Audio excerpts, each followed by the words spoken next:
জাতীয় পশুর নাম কি? জাতীয় পশু তো মানুষই। আচ্ছা, ক্রাশ অর্থ কি চাচি? ক্রাশ। 5টা প্রশ্ন করবো, আপনি যদি প্রশ্ন থেকে 2টা বলতে পারেন, ঠিক আছে, তাহলে আপনার জন্য একটা পুরস্কার আছে, ঠিক আছে? আচ্ছা, করতাম প্রশ্ন। পড়ান আচ্ছা, স্মার্ট অর্থ কি বোঝেন? স্মার্ট মানে কি? স্মার্ট হ্যাঁ। নমাজ আচ্ছা, স্মার্ট অর্থ নমাজ। এদিকে আন, এই পাশে আন, এই পাশে আন, এই সাইড আন, এদিকে আন। আচ্ছা, ক্রাশ অর্থ কি চাচি? ক্রাশ। ইসলাম ধর্ম হইতে পারে। আচ্ছা, ক্রাশ অর্থ ইসলাম ধর্ম। আচ্ছা, তারপর হলো আপনার জাতীয় পশুর নাম কি? এটা তো পারবেন। জাতীয় পশু।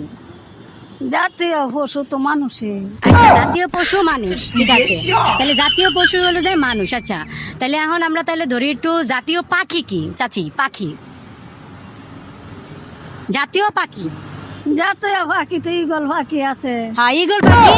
আচ্ছা, চাচি কইছে জাতীয় পাখি ঈগল পাখি। তাহলে চাচি কয়টা প্রশ্ন করলাম? 4টা শেষ, তাই না?